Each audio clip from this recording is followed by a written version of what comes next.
پنجاب کے ایک چھوٹے سے گاؤں چک غلام کی مٹی میں سادگی، محنت اور روایات بسی ہوئی تھی۔ گاؤں کی کچی گلیوں میں شام کو جب سورج ڈھلتا تو مٹی کی خوشبو پورے علاقے میں پھیل جاتی۔ انہی گلیوں کے ایک کونے میں ثنا بی بی کا پرانا گھر مگر صاف ستھرا گھر تھا۔ ثنا بی بی کی عمر 32 سال تھی۔ شادی کو 8 سال گزر چکے تھے مگر قسمت نے انہیں اولاد کی خوشی نہ دی۔ شوہر بیرون ملک مزدوری کرتا تھا، سالوں بعد آتا اور پھر چلا جاتا۔ تنہائی نے آہستہ آہستہ ثنا کی آنکھوں کی چمک کو مدھم کر دیا تھا۔ اس گاؤں کا رہنے والا وقاص 25 سالہ جوان، لمبا چوڑا، صاف دل اور محنتی ٹرک ڈرائیور تھا۔ وہ روز اپنے بڑے سے نیلے ٹرک پر شہر جاتا، سامان لاتا اور رات گئے واپس گاؤں پہنچتا۔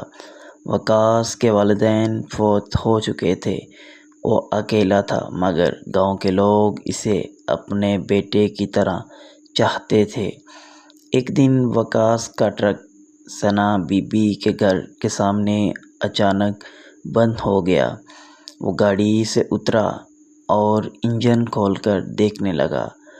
ثنا بی بی باہر نکلی، نرم لہجے میں بولی، "وقاص بیٹا، اگر پانی یا مدد چاہیے ہو تو بتاؤ۔" وقاص نے ہنستے ہوئے کہا، "جی بی بی، بس ذرا انجن گرم ہو گیا ہے، ٹھنڈا ہوتے ہی چل پڑے گا۔" یہ وہ لمحہ تھا جب ان دونوں کے درمیان پہلی بار ایک نرم سی بات ہوئی۔ اس دن کے بعد اکثر جب وقاص رات کو واپس آتا، ثنا بی بی کے گھر کے باہر ٹرک آہستہ کر لیتا، کبھی پانی پیتا، کبھی کوئی چھوٹا سا سلام دعا کر کے چلا جاتا۔ ثنا کے لیے یہ لمحے جیسے کسی ویران دل میں ہوا کا جھونکا بن گئے۔ وقت گزرتا گیا، ثنا کو وقاص سے بات کرنے میں ایک عجیب سی راحت ملنے لگی۔ وہ نہ تو کوئی عام نوجوان تھا، نہ ہی اسے شہروں کی چکا چوند کا شوق تھا۔ وہ سیدھا سادہ اور عزت کرنے والا تھا۔ ایک شام جب بارش ہلکی ہلکی ہو رہی تھی، وقاص نے گھر کے باہر رک کر آہستہ سے آواز دی، "بی بی، بارش میں سڑک بہت خراب ہے، ذرا پناہ مل جائے تو اچھا ہوگا۔" ثنا نے دروازہ کھول دیا۔ وہ بھیگتا ہوا اندر آیا۔ صحن میں چھت کے نیچے وہ دونوں آمنے سامنے بیٹھ گئے۔ کچھ دیر خاموشی چھائی رہی، پھر وقاص نے نرمی سے کہا، "پتہ ہے بی بی، جب میں شہر جاتا ہوں تو کئی عورتیں رنگین کپڑوں میں نظر آتی ہیں، ہنستی بولتی ہیں، لیکن مجھے کبھی وہ کشش نہیں ہوئی جو آپ کے چہرے کی سادگی میں ہے۔" ثنا کا دل زور سے دھڑکا۔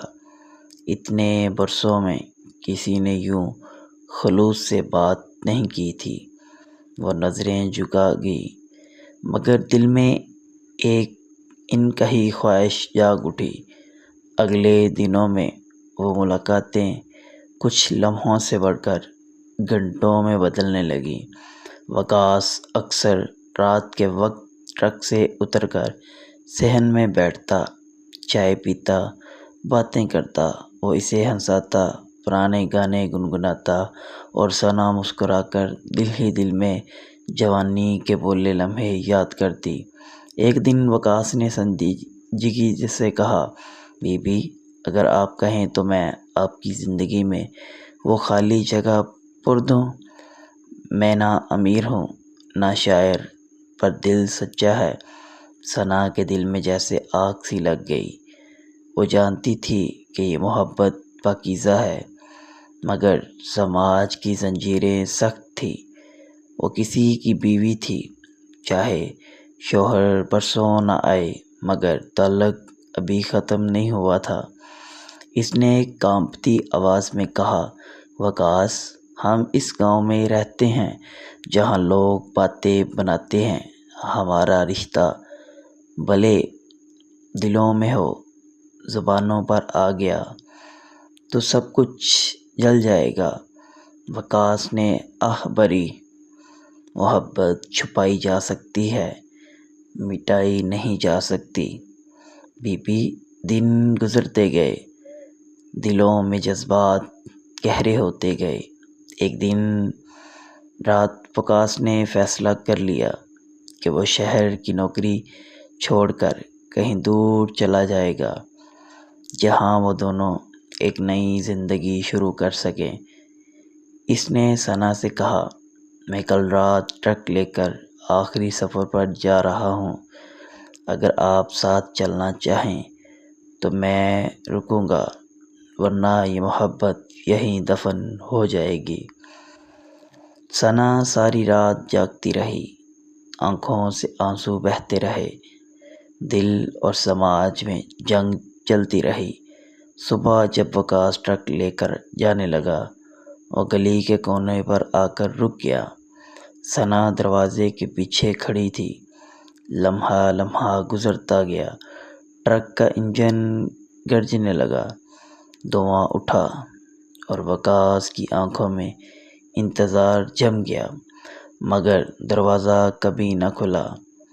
وکاس نے آنسو بھری آنکھوں سے آسمان کی طرف دیکھا، ٹرک کا گیئر بدلا اور گاؤں سے نکل گیا۔ وہ سفر جو محبت کے خوابوں سے شروع ہوا تھا، تنہائی کے راستے میں گم ہو گیا۔ چند دن بعد خبر آئی کہ وکاس کا ٹرک پہاڑی راستے میں حادثے کا شکار ہو گیا۔ وہ موقع پر ہی دم توڑ گیا۔ گاؤں میں ماتم چھا گیا۔ ثنا نے چپ چاپ چادر اوڑھی، کسی کے سامنے کچھ نہ کہا، مگر راتوں میں اس کی سسکیاں صحن کی دیواروں سے ٹکراتی رہیں۔ وہ کونے والا دروازہ آج بھی ہر شام کھلتا ہے، مگر کوئی وکاس وہاں رکنے نہیں آتا۔ ثنا کی آنکھوں میں ایک ادھوری